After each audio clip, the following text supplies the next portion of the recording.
잠언 27장 13절을 같이 보시겠습니다. 타인을 위하여 보증선자의 옷을 취하라. 외인들을 위하여 보증선자는 그의 몸을 볼모 잡을지니라. 아멘. 오늘 본문이 빚보증 서지 말아라, 이거에 대한 말씀일까요? 아니면 이 말씀을 통해서 우리가 기억해야 될 다른 영적 교훈이 있는가? 우리가 오늘 이 말씀을 통해서 우리를 향하신 하나님의 마음을 좀 나눴으면 좋겠습니다. 먼저 오늘 본문에서 살펴볼 것은 타인과 외인이라는 말씀이 거기 있죠.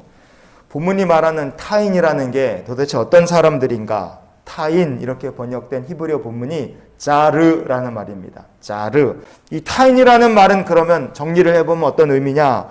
이 사람들은 하나님의 말씀이나 하나님의 언약하고는 아무 상관없이 사는 이방인이거나 아니면 하나님의 말씀의 법을 어기고 죄 가운데 사는 인생이다. 그렇게 보시면 될 것 같습니다.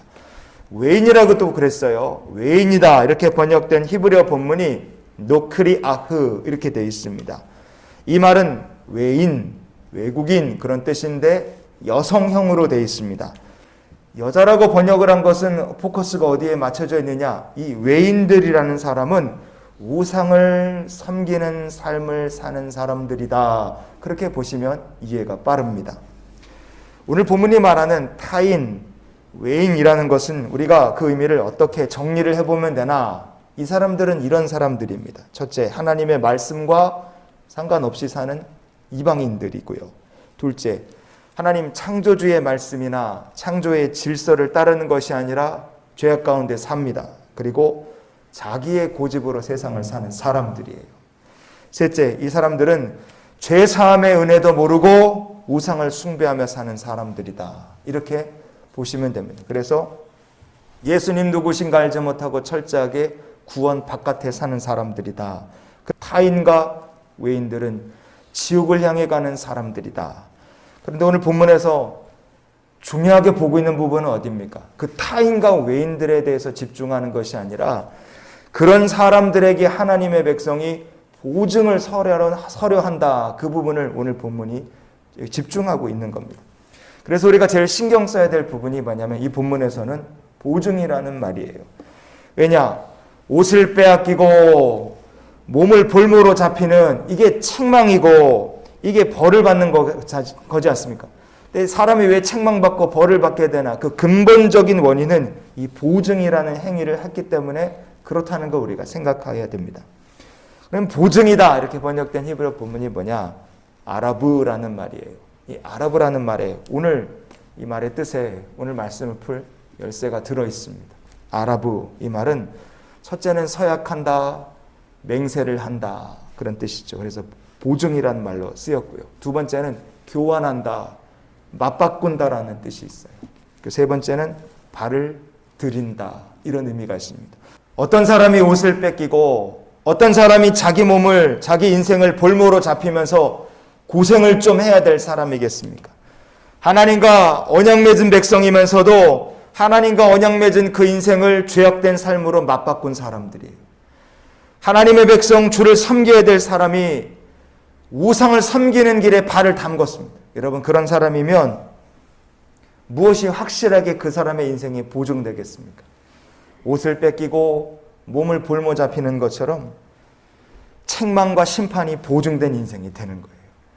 말씀을 언약의 백성의 삶을 죄악과 바꾸고 우상 숭배하는 길에 발을 담근 사람의 인생에는 책망과 심판과 저주가 그 인생에 보증되는 겁니다. 그런데 사람이 고난 중에서도 하나님과 맺은 언약을 신실하게 끝까지 붙들고 지켜요. 고난 중에서도 이 사람의 믿음이 흔들리지 않고 죄의 길에 발을 담그지 않고 은혜의 길을 계속 걸어갑니다. 그럼 그런 인생을 사는 사람들에게는 무엇이 확실하게 보증이 되는가? 이사야서 38장 14절을 같이 보시겠습니다. 여호와여 내가 압제를 받사오니 나의 중보가 되옵소서. 아멘.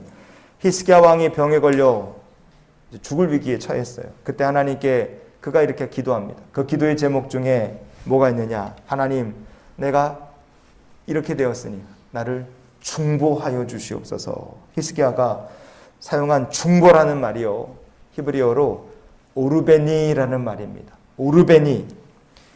보증이란 말이 히브리어로 아라브라 그랬죠. 중보라는 말이 오르베니라고 되어 있습니다. 아라브, 오르베. 히브리어 알파벳으로 보면 똑같습니다. 그 말은요, 이 두 가지 말은 의미가 서로 연관되어 있다는 거예요. 보증과 중보라는 말은 연관이 되어 있어요. 무슨 의미냐? 사람이 하나님의 언약을 버리고 말씀을 떠나고 죄악된 삶을 살면 그 사람의 인생은요, 심판, 저주, 책망과 그리고 지옥이 보증된 삶이 되는 거예요. 그런데 사람이 하나님 의지하고 믿음으로 살고 말씀을 붙들고 그러면 하나님께서 그 삶에 중보자가 되시고 치료자가 되시고 은혜의 공급자가 되시는 삶이 되는 줄 믿으시기 바랍니다. 죄악과 심판이 보증된 삶을 살 것인가? 하나님이 나의 중보자가 되시는 삶을 살 것인가? 여러분, 그것은 오늘 우리가 여기서 아니면 환난의 때 내가 하나님 말씀을 붙들고 믿음의 삶을 바꿀 것인가? 죄악의 길에 발을 담글 것인가? 그것에 따라서 우리의 운명은 완전히 마지막에 달라지게 된다는 것을 기억하시길 바랍니다. 그래서 우리가 이런 기도로 오늘 하루의 삶을 살았으면 좋겠어요. 하나님, 오늘도 믿음으로 살며 나의 중보자 되시는 주님과 동행케 하여 주시옵소서. 심판과 저주가 보증된 삶을 사는 것이 아니라 주님께서 우리의 중보자가 되시는 삶을 사는 귀한 주의 백성들이 되시기를 예수님 이름으로 축원을 드립니다.